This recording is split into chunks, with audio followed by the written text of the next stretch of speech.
Welcome back. Today we'll just be going through a quick overview of blood. So blood is a specialized connective tissue. There is unidirectional movement, so there's no backflow. The pH is 7.4. That's very important. There is very, very little deviation from 7.4. The temperature of the body is either 38 degrees Celsius or 98.5 degrees Fahrenheit. There's about 5 to 6 liters in male, while 4 to 5 liters in females. There is a role in transport and regulation of temperature or the amount of cells in the body and nutrients. And then the erythrocytes are going to be the sediment and hematocrit. The values in clinicals is going to be about 43% for females and 48% in males. The top bit of blood sample is going to be plasma. It's about 55% of the blood. And then the buffy coat, which is going to be composed of the white blood cells and the platelets, less than 1% of the blood sample. So plasma is an aqueous solution containing the plasma proteins, electrolytes, nutrients, respiratory gases, hormones, and metabolites. It's the liquid portion that suspends the red blood cells, the platelets, and other cells. Normally it's yellow due to the albumin and fibrinogen, and those are the most abundant. Albumin is the most significant. Fibrinogen is going to be the most abundant plasma protein. Alpha 1 and alpha 2 globulin are going to be transporting minerals. Beta globulin transport lipids. And then the gamma globulins are immunoglobulins made by the plasma cells and the B cells. So these are the roles. You can induce clotting. And then, you can donate plasma every 4 weeks up to 12 times a year because it takes a lot more time to create plasma. And in these times, during 2020, during the time of COVID, plasma therapy is actually a very effective therapy right now. So if you can go out, please go and donate some plasma. So serum is when the clotting factors are removed, and in it there's going to be electrolytes, antibodies, antigens, hormones, growth factors, and exogenous substances, or the metabolic waste. And those are really used to identify the antibodies that are formed in response to something invading the body. So whether it be bacterial or viral infections, or just inflammation due to allergies. Serum is used to check the glucose, urea, and uric acid, along with the total protein levels. It can also be used to check out the blood in the blood clot. Serum is just plasma minus the clotting factors. So blood cells are used during. They're studied using a peripheral smear, along with several different specialized stain. So the Leishman stain really it really highlights parasites. The Giemsa stain is more of a it's a azurophilic dye, so it really stains the chromosomes well.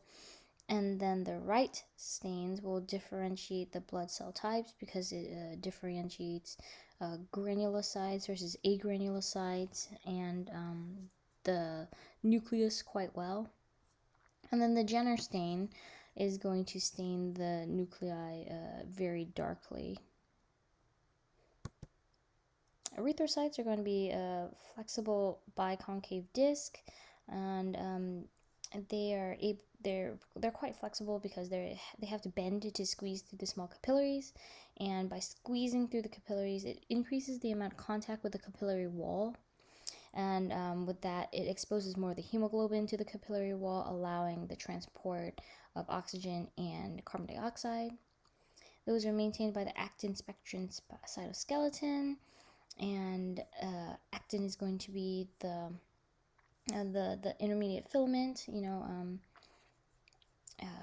making the meshwork of the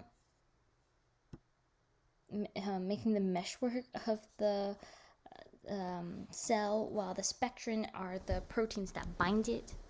In the cell membrane, there's going to be carbohydrates along with lipids, proteins, and integral membrane proteins. And then the peripheral proteins are going to be associated with the inner surface of the cell membrane. And incrin is going to anchor the cytoskeleton to the glycophorins.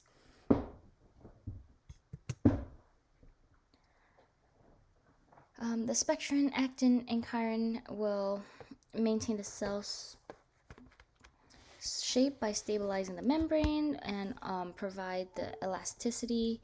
And there's erythrocytes are going to be terminally differentiated. That means it can't differentiate back into its progenitors, and neither can it further differentiate into anything else. Of course, they don't have a nucleus, and they depend on glycolysis for energy. And in them, there's a lot of hemoglobin, of course. And the red blood cells perform their functions only in the bloodstream. And the hemoglobin needs to be in the red blood cells, otherwise else it leaks into tissue and gets lost in the urine. And here it is. Here's the chirin.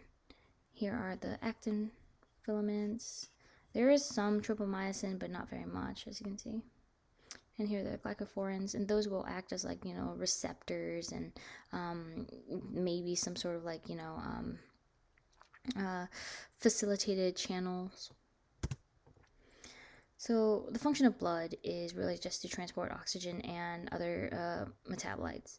And the functions of the red blood cells is to transport oxygen.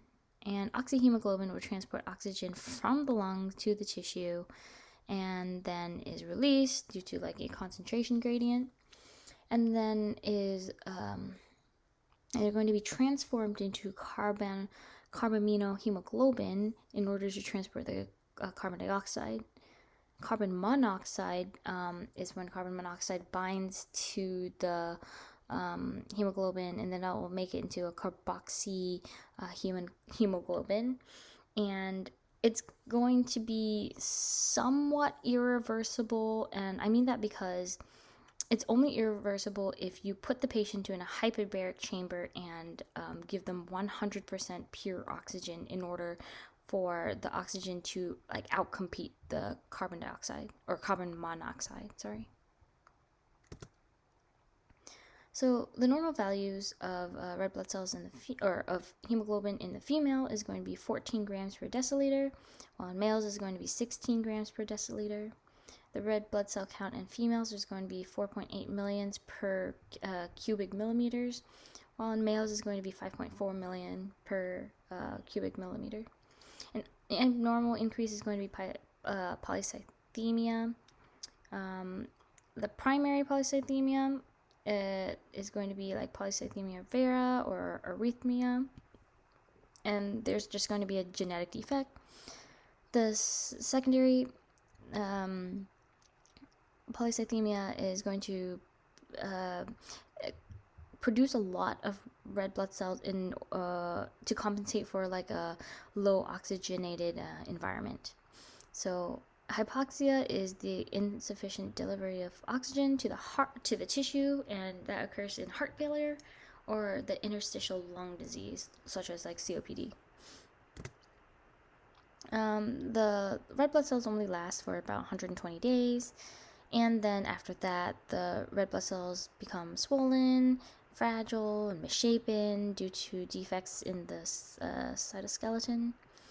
The membrane ion transport is going to be defective, and then this senescent red blood cells will become fragile, and they will break up intravascularly, and then they will break up even more when passing through the fenestration of the splenic red pulp.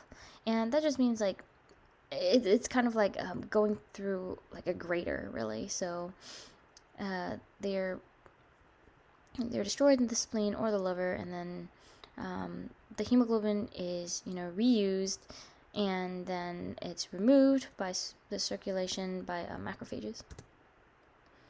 So increased destruction in the blastocyst fetalis, and like thalassemia, sickle cell anemia, and then hereditary serocytosis. There's going to be mutations in genes encoding for like ANK1, so of course ankyrin will be affected, and that leads to the absent spectrin, actin, and chirin binding, so the cytoskeleton is going to be affected.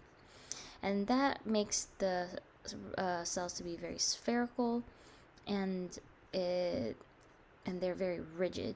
So water will come in, causing these cells to lyse because they're not able to expand. The Erythrocytes will stain uniformly, and since they are unable to flex, they will be broken down through the fenestration of the splenic red pulp, and then they are removed and broken down. And a shortage of red blood cells via like too much destruction is going to cause the hemolytic anemia or jaundice and splenomegaly, because the spleen is going to be working overtime. Okay, so we've gone through sickle cell anemia many times, so this should just be a breeze. There's going to be glutamate or glutamic acid is going to be replaced with a valine. Valine is going to be nonpolar, causing the sickling shape. Chromosome 11, the gene on chromosome 11 is going to be affected. These can cause obstruction, and that will lead to like splenomegaly, anemia, stroke risk, growth retardation, but more commonly pain crisis, dactylitis, which is inflammation of fingers, abdominal pain, chest pain, and those are really like brought on by a crisis. These are like more advanced stages and for people who haven't been treated. The only treatment really is a bone marrow transplant and some iron chelators and transplants, so like blood transfusions. Okay, that's it for now. Thank you for your attention, and see you next time.